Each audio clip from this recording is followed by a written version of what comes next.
코스피가 12거래일 연속 사상 최고 기록을 경신했습니다. 하락 출발했던 코스피는 오전 10시부터 강한 상승 흐름을 보이더니 결국 4,900선 위로 뛰어 올랐습니다. 이제 코스피 5천까지는 단 100포인트도 남지 않았습니다. 이번 주, 아니 이러다 당장 내일 코스피 5천이라는 꿈의 숫자를 볼 수도 있을 것이란 기대감까지 나오고 있습니다. 증권부 강미선 기자와 시장 상황 진단하도록 하겠습니다. 강 기자, 어떻게 12거래일 연속 이렇게 오를 수 있을까요? 과거에도 이렇게 장기간 랠리가 있었던 적이 있습니까? 네, 지금 굉장히 엄청난 상황인데요. 코스피가 연초부터 한 번도 쉬지 않고 달리고 있습니다. 5,000피까지는 95포인트 정도 남아가 있는데요. 현재 추세라면 내일 또는 내일 모레 정도면 이 꿈의 고지인 5,000피에 이를 수 있을 것으로 예상이 됩니다. 코스피 지수는 오늘까지 12거래일 연속 상승 마감했는데요. 역대 두 번째입니다.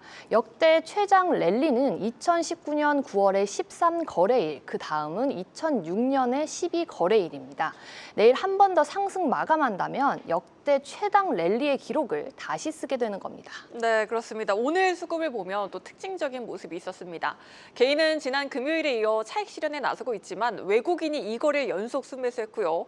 물론 장 후반에는 외국인과 바톤 터치하긴 했지만 장중에 모처럼 연기금이 증시 상승을 주도하는 모습 보였죠? 네, 오늘 연기금이 좀 포인트였는데요. 연기금이 오늘 장중에서 비교적 큰 규모로 순매수를 하는 모습을 보였습니다. 최종적으로는 1,200억 원의 순매도로 마감을 했는데요. 이 장중에는 2,500억 원가량 순매수세를 보이면서 10개월 만에 큰 폭의 매수세를 보였습니다. 이후 이제 장 초반에 관망을 하던 외국인들이 따라붙으면서 외국인은 5,500억 원어치 순매수로 장을 마쳤습니다.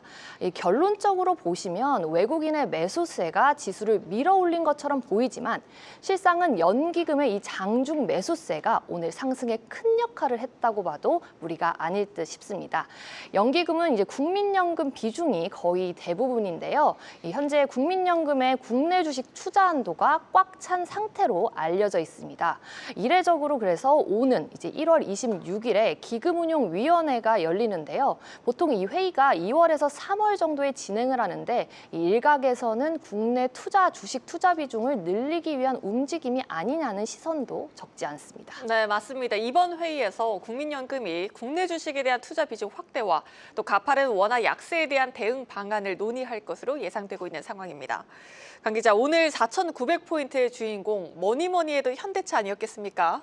네, 맞습니다. 현대차도 굉장히 많이 뜨거웠는데요. 이 로봇과 이제 신사업에 대한 기대감이 반영되면서 시장에서 재평가를 받고 있는 겁니다. 현대차는 오늘 시가총액 90조 원을 돌파하면서 이 LG에너지솔루션을 제치고 시가총액 3위로 올라섰습니다. 현대차와 함께 로봇 관련 주주도 일제히 강세를 보였는데요. 이 반도체 종목이 잠시 숨고르기에 들어간 사이 이 자동차와 로봇 등 산업재로 순환매가 이어지면서 코스피 상승 흐름을 이끌고 있습니다. 네, 투자자들 사이에서 이러다 내일 5,000포인트 보는 것 아니냐 이런 전망 나오고 있고요.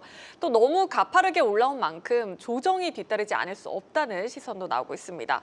전문가들 의견 한번 들어보고 싶은데 전문가들은 향후 전망 어떻게 보고 있습니까? 네, 우선적으로 앞으로 이 시장의 유동성은 계속 몰릴 것으로 예상이 되는데요. 이 금융당국은 최근 3배 레버리지 ETF 도입을 검토하고 있습니다. 이는 서학 개미들이 국내 증시로 되돌리려는 유인책으로 보이는데요. 실제 이루어진다면 증시 수급에도 굉장히 긍정적인 효과가 기대됩니다. 다만 지수가 고점으로 올라올수록 대외 변수에 대한 민감도도 더 커질 수밖에 없는데요.